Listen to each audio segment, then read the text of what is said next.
Imagine a 24-year-old fast food employee marrying a 72-year-old millionaire woman. It seems unlikely, doesn't it? But this story isn't just about an unconventional marriage. It's about something much bigger, something no one could have predicted. Jake wasn't a guy with grand ambitions. He worked long shifts behind a counter, dealing with impatient customers and dreaming of a better life. He lived in a small apartment, counting every penny at the end of the month. Then there was Evelyn. Well, her reality was completely different. With a fortune of over $50 million, she could have anything she wanted. But strangely, what she seemed to desire most was him. They met in a simple way. Evelyn went through the drive-thru almost every night, always ordering the same thing, a steaming cup of coffee. But what really caught Jake's attention was her way of talking to him. Unlike other customers, she looked him in the eyes, asked questions about his life, and over time, it genuinely seemed like she cared. It was only after a few weeks that Evelyn did something unexpected. Instead of just grabbing her coffee and leaving, she handed Jake a card. On it was just a phone number and a note. "If you want to chat, call me." Jake hesitated. Why would a woman like her, wealthy and sophisticated, be interested in him? But the truth was that Evelyn had a charming demeanor, and the loneliness he carried in his heart compelled him the next day to muster the courage and send her a message. What started as a simple coffee date quickly turned into something more. Evelyn and Jake began meeting frequently. He started to see her not just as a rich woman, but as someone who, despite her age and fortune, seemed incredibly youthful on the inside. She laughed at his cheesy jokes, listened to his dreams, and before he knew it, he was completely captivated. Then came the shock. Evelyn looked into Jake's eyes and bluntly asked the question that would change everything. "Will you marry me?" He thought it was a joke, but it wasn't. Evelyn was serious. The announcement of their marriage caught everyone off guard. Jake's friends accused him of being after her money. Evelyn's family was furious, believing he only wanted her inheritance. But against all odds, they exchanged vows. And exactly 7 days later, Jake discovered something that would change his life forever. Jake never imagined his life could shift so drastically in such a short time. A week before, he was flipping burgers on a greasy grill, counting coins to pay the rent. Now, he was waking up in silk sheets in a mansion so large that he could barely remember where all the rooms were. It was an unbelievable leap, and at the same time, uncomfortable. Evelyn went out of her way to treat him like a king. Breakfast served on the veranda, expensive clothes bought without him even asking, rides in luxury cars. But Jake couldn't get used to it. All that ostentation seemed beautiful on the outside, but it carried an invisible weight. He felt that there was something strange in the house, something no one spoke about aloud. The first thing that unsettled him was the rules. Evelyn insisted that he avoid certain rooms, like the east wing of the house. "Just old stuff," she would say with a smile. The staff also seemed to behave peculiarly, always polite, always formal, but they avoided making direct eye contact with Jake, as if they knew something he didn't. But nothing was stranger than Evelyn's bedroom door. Every night, after an impeccable dinner, she would bid him goodnight with a kiss on the forehead and shut the door behind her. She locked it from the inside. Always. Jake thought it was just a matter of privacy, perhaps an old habit. But as the days went by, that began to trouble him more than he would like to admit. He wondered, why would a newlywed couple sleep separately? Evelyn seemed affectionate, attentive, but distant at the same time, as if she was hiding something, and no matter how much Jake tried not to dwell on it, the doubt began to grow in his mind like an uncomfortable shadow. The silence of the house also bothered him. It was too big, too empty. Sometimes he thought he heard whispers in the hallways, muffled footsteps when no one should have been awake. But whenever he mentioned it to Evelyn, she would smile and say, "It's just your imagination, dear." Days went by, and Jake started to question whether he truly knew the woman he had married. Something there didn't make sense. The mansion was beautiful, Evelyn was amazing. So why did he feel that weight in his chest, as if he were in the wrong place? On the 7th day, he decided that he needed answers. And that night, when he opened Evelyn's bedroom door, he saw something that made his heart stop. That night, Jake couldn't close his eyes. The silence of the house felt deeper, denser than usual. He lay there for hours staring at the ceiling, feeling a growing discomfort in his chest. The door to Evelyn's room, always closed, always locked. But why? What was inside that he couldn't see? For a long time, he tried to ignore his curiosity, telling himself it wasn't his business. But something inside him insisted, like a bad premonition, a silent warning. What if Evelyn was hiding something? What if it wasn't just a quirk or a habit? Jake got up, feeling a chill running down his spine as he walked down the dark corridor. Each step felt heavier than the last.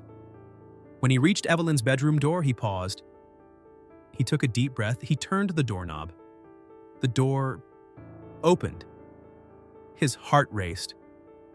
For all those days, Evelyn had locked her room before going to sleep. But now, for the first time, the door was unlocked. It was as if it was waiting for him. Jake hesitated for a moment, but then entered, driven by a mix of fear and curiosity.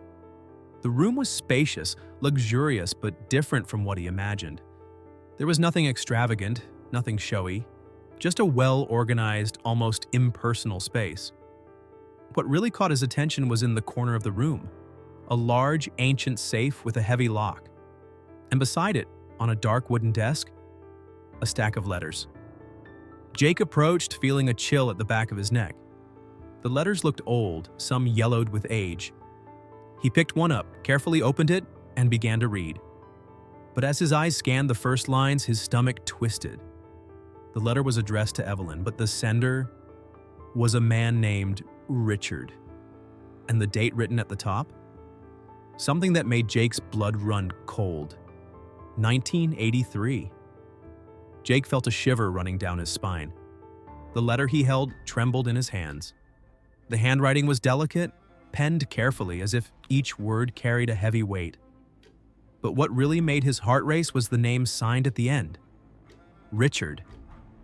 He flipped through the other letters, his eyes darting over the words in desperation. They were all written by the same man, each beginning with, "My dearest Evelyn." And they all had something in common. The dates. 1983, 1987, 1992. Decades ago, but the paper, the ink, the clarity of the words, they seemed freshly written. How was this possible? Jake held his breath. This didn't make sense. Who was Richard? A love from the past? Someone Evelyn had never forgotten? But if these letters were over 40 years old, why did they look so new? Suddenly, a soft sound echoed through the room, the sound of a door opening. Jake froze. He felt the hairs on the back of his neck stand up before he even turned around. And there, standing in the doorway of the room, was Evelyn. Her face was serene, but her eyes told a different story. "You shouldn't be here, Jake." Her voice was calm, but there was something different about it.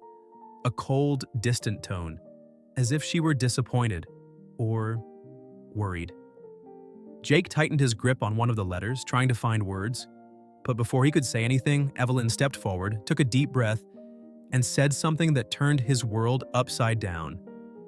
"Richard was my husband. He died 40 years ago." Jake felt his body stiffen. The weight of Evelyn's words echoed in his mind. "My husband died 40 years ago." Then how were those letters still arriving? Who was writing them? He looked at Evelyn, expecting an explanation, but she merely sighed and walked over to the desk, running her fingers lightly over the letters with a haunting delicacy. "Richard was the love of my life," she began without looking at Jake.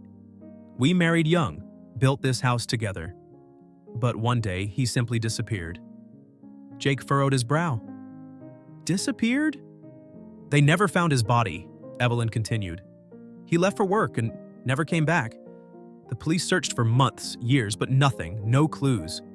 It was as if he had evaporated." That piece of information made Jake feel a lump in his throat. If Richard was never found, Evelyn spent all those years waiting for answers. Waiting for him. But that still didn't explain the letters. "I tried to move on. I tried to accept that he was gone," she said, her voice wavering. "But then, the letters started arriving. Always in the same place. always handwritten, just like he used to do when he was alive. Jake felt a shiver run down his spine. You mean that... He started but couldn't finish the sentence. Evelyn finally lifted her eyes to him. There was a strange glint there, a mix of sadness and something else. Something he couldn't decipher. Yes, Jake, she said, a small melancholic smile appearing on her lips. Richard is still here. Somehow, he never left. That night, Jake couldn't sleep. Evelyn's words echoed in his mind. Richard is still here.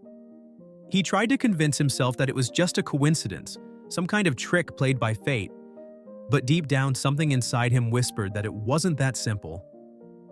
The clock read almost 3 in the morning when he heard it. First, a soft sound like a distant whisper. Then, footsteps. Slow, dragging, echoing down the long corridor of the mansion. His body tensed. He held his breath, trying to listen more closely. Could it be Evelyn? One of the staff? Or someone who wasn't supposed to be there? With his heart pounding in his chest, he got up and opened the bedroom door. The corridor was shrouded in silent twilight, but a few meters ahead, right in front of Evelyn's door, there was a shadow. Jake froze. The figure was motionless, facing away from him. Its body seemed slightly bent forward, as if it were listening to something on the other side of the door. A knot formed in his throat. He tried to say something, but his voice wouldn't come out. Then, before he could even react, the figure began to turn its head. Slowly. Very slowly. When Jake finally saw the face, his blood ran cold. Because that was not a stranger. He had seen that expression before, in old photos and the letters scattered around Evelyn's room. It was Richard. The next morning, Jake woke up still in shock. What he had seen the night before couldn't be real. Richard had been dead for 40 years. But the shadow in the hallway, the face he recognized, that wasn't a dream. He knew it. He felt it in every fiber of his being. Evelyn seemed calm, almost as if she already knew. She didn't ask anything, didn't show any surprise. She simply smiled faintly and placed a letter in front of him. Jake looked at the envelope hesitantly. It was identical to the others, the same handwriting, the same aged paper. But something was different. With trembling hands, he opened the letter and started to read. His heart pounded in his chest with each word. Take good care of her. Now I can rest. Jake felt a chill run through his body. He read and reread that line several times, trying to find some rational explanation. But then, at the end of the letter, he saw the signature. Richard. He lifted his eyes to Evelyn, who delicately held his hands. Her gaze held no sadness or fear. Only peace. I think he has finally left, Jake, she whispered. That night, for the first time, the house felt different. The silence was no longer suffocating, the air felt lighter, as if, in some way, Richard had truly departed. But Jake knew that somewhere, in some manner, he was still there, taking care of Evelyn, and now also looking after him. Sometimes love transcends time. Sometimes some promises are strong enough to cross decades, to challenge even death. Richard never wanted to leave Evelyn alone, and only when he was sure she was safe could he finally rest. What do you think of this story? Do you believe that love can exist beyond life? Share your thoughts in the comments. And if this story moved you, don't forget to leave a like and subscribe to the channel for more incredible stories like this. Until next time.